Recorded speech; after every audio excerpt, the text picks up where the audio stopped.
Welcome to day 5 of the week of Ultra Magnuses! I bet you thought I was finished covering Ultra Magnus after I said I was done last time. Fools!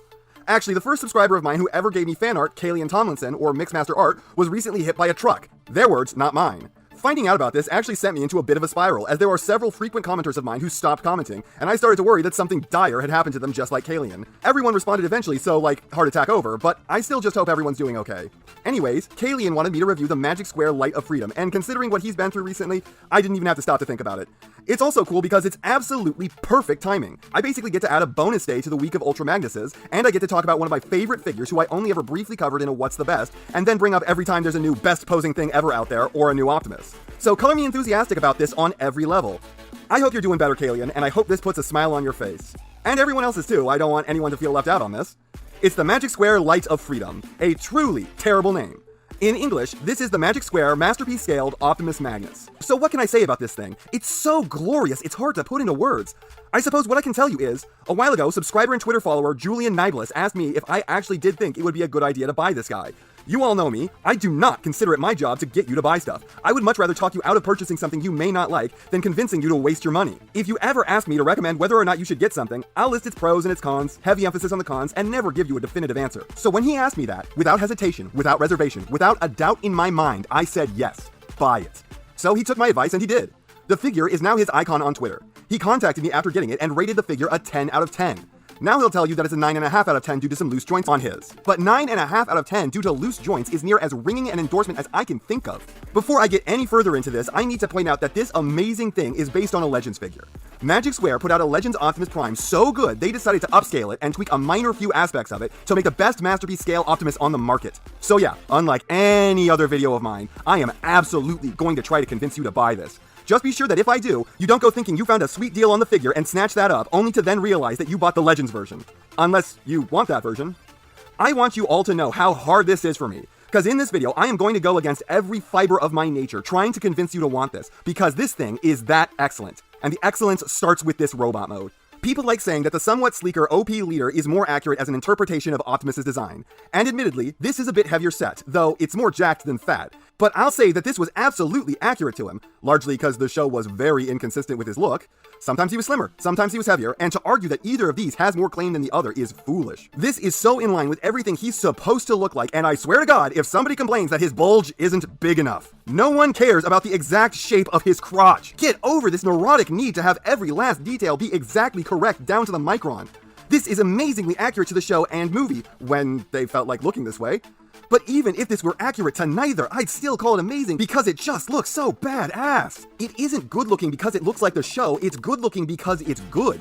At the very least, on the Ultra Magnus version I have here, the deco is delicious. Everything glows and pops, the clear plastic is a delight, the chrome shines, the teal is tasty, and the white plastic is a gorgeous pearlescent.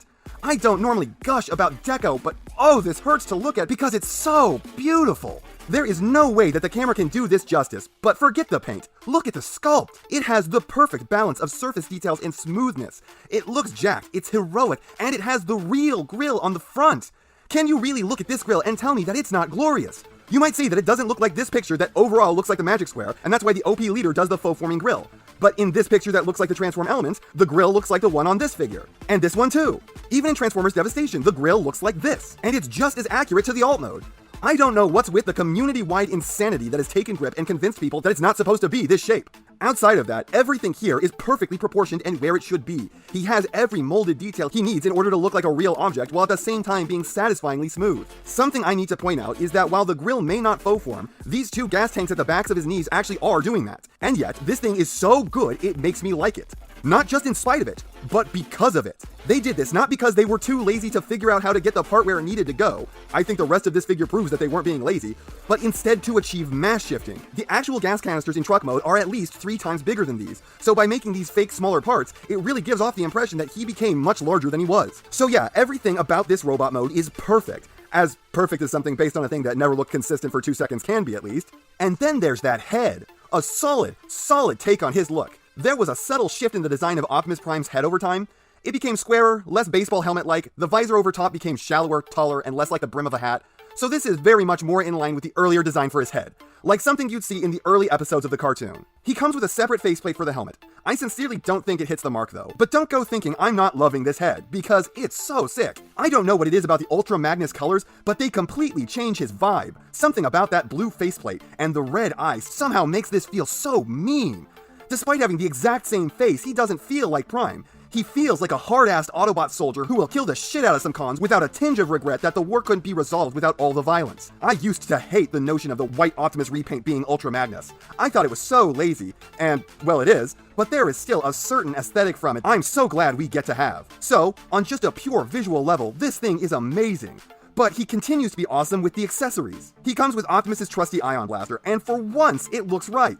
It's not the completely compromised folding gimmick nonsense of the MP10. It's not the anemic hole-filled junk that comes with the Siege. It's not the overly gigantic behemoth of the Earthrise, and it's not the at least semi-accurate but all-too-scene-specific version from the Transform Element. It's just the gun he was always supposed to have, with the fuck-off large barrel. For some reason, the tip can come off. Maybe they plan to have a focus barrel as well to mimic that one time he did in the show?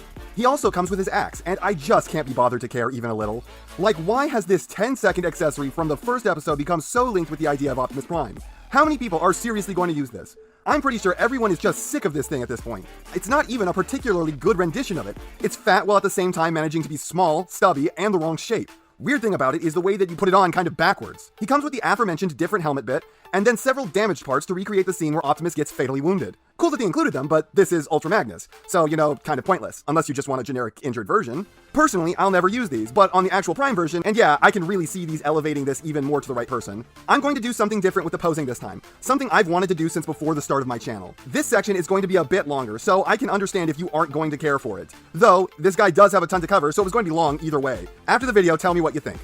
Head is a 7.5, the 7 indicating far more range than normal, but not everything you could possibly want, and the half meaning that you can extend some ranges if you untransform the figure a bit. Shoulders are a 9.5. They would have been a 10, as they can do everything you could possibly want them to do, with lots of range and massive forward and backwards butterfly, but to get the backwards one, you do have to untransform the figure a bit, and 10 is reserved for joints that have everything without the need to transform stuff. Elbows are a 10.2. Let me explain. They go as far as you could possibly want without violating the laws of space, no transformation required. Meanwhile, it has some redundant joints that don't let you do anything you needed to and couldn't before, but do give you some strange extra options. Broken arms, anyone? You can do that if you want to. It's not really technically better, but it's still more options. Hands are an 8.5. They would have been a 9, but then the Optus Pexus came out and they showed off what a true 9 actually looks like. And no, that's not a 10 because they can't do this, which means that no matter how truly impressive they are, they can't do everything you want them to do. But yes, it's an 8.5 because a 5 would have been regular peg fists with a swivel, 6 would have been opening hands, 7 would have been that but with extra joints like a trigger finger and maybe like a 3-knuckle flip, and this is an 8.5 because of the individually articulated fingers and the solid individual thumb. Plus, you can also fake a sword-wielding wrist if you untransform it a bit. So, checkmate, Optus Pexus! Before you ask that since a peg fist is a 5, what's a 1? That'd be a case of no real hand syndrome. Waist is a 9, capable of everything you should consider standard, as well as extreme back and ab crunches. The only thing stopping it from being a 10 is that because of the Optus Pexus, we know that further ab crunches are possible, but more importantly, he doesn't have side to side. Thighs are an 8. They can go out to the sides with no trouble, but the kick forward and back are mildly limited. If he wants to be a 9, then they have to be able to go straight out, and a 10 would be him kicking over his head. And I kinda wanna knock this down to a 7.5 due to how ugly the side skirts are when you flip them up to get them out of the way.